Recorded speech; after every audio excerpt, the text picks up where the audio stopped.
Recently, we caught up with Professor Martin Caraher, Professor of Food and Health Policy at City University in London, to talk about the issues and possible solutions around fried chicken.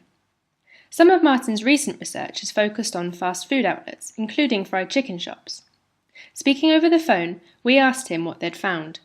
Well, we found a number of things. One thing was the concentration around schools. So kids themselves were using these. At lunchtime, if the schools didn't have a closed gate policy or a stay on site policy, kids were going down the high street and eating fast food. Even where the schools had a closed gate policy, that the kids would sometimes wait until 3 or 4 o'clock and go down and eat those foods. A lot of these fast food takeaways had special offers just aimed at school kids. The second thing we found was the more general population. In some of the areas, if you walked out your door, the overwhelming choice was fast food and chicken and chip shops. There were more chicken and chip shops in some areas than retail shops, and a lot of the retail shops were selling a poor range of fruit and veg. So with the options for healthy and unhealthy foods unbalanced in some areas, we asked what sort of solutions there could be. One easy thing to do would be to ban trans fats. Trans fats are usually products that are added to food, sometimes added as fillers or to keep the food over a period of time. In fast food outlets, trans fats come about if you reheat the oil. You build up the level of trans fats. So big companies, like the major fast food takeaway outlets, have actually removed trans fats by and large from their menus. So the problem is the small operators who are operating on small margins may reuse oil, may use products that have got trans fat in them.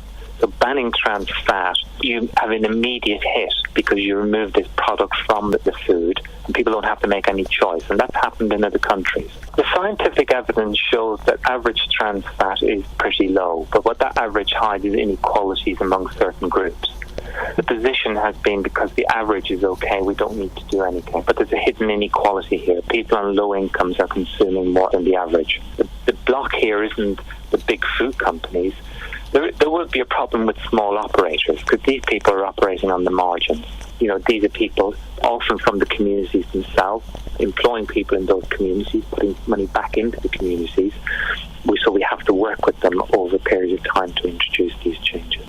And there are a number of examples of where that is happening in Tower Hamlets, in Waltham Forest in London, Salford in the north of England. The public health are working with local food operators to help them produce a healthier food offer. So as well as changes that individual takeaways could make, what about our own behaviour as consumers? The consumer behaviour around fast food is driven by convenience and by price. Voluntarily, most of the big companies are already menu labelling, so they've got calories. Could do, like was proposed in New York, we could have all menus have to be labelled calorie-wise. Nudging people into behaviour in this area is, I think, very difficult because people are not necessarily making the decisions on health. And they say, listen, I know I'm only paying 99 pence for this. I don't expect it to be healthy. I don't expect it to be free range, but that's why I'm paying 99p, and makes the choice of convenience over health. There's a very interesting project called the Chicken Box Project, which has come out of East London. They set up a mobile van which offers a healthier alternative of chicken and chips. So you've got these sort of health education initiatives teaching people that there are other options. I applaud the need for them, and they set an example, but they're not actually entering into competition with the 99p chicken and chip shops. When we talk to young people, we say, why do you eat down the high street? And they say, to be with my friends, to get away from school. It's about independence. And then we say, what about health? And say, oh yeah, we know the school meal is much healthier. They know that. It doesn't identify them with their peers. So the traditional things about healthy eating won't tackle that. So health education is fine, but all the evidence in this area points to a need for some regulation.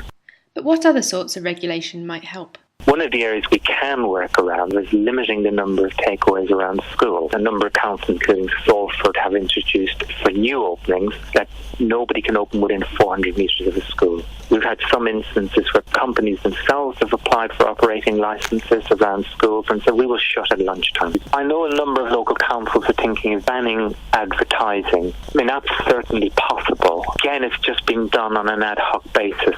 And what about financial solutions like taxation?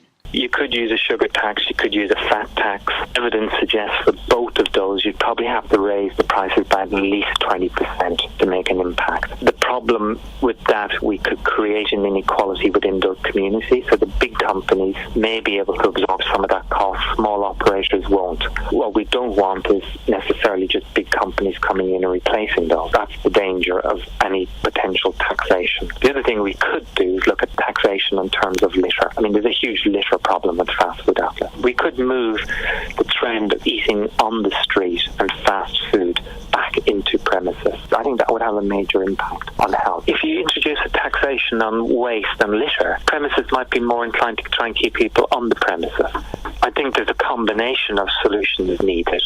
You know, education is one of them, clearly. Education of people running these takeaway outlets, support for them. That could be things like shared oil, so they buy healthy oil products in bulk, so they get discounts on them. There are projects around which take that oil and redistribute it. You're giving these people a guaranteed source, so they're more likely to recycle their oil. And legislation. So there we have it. Potential solutions based around individual takeaways, around local councils, around individual consumers, and from central government.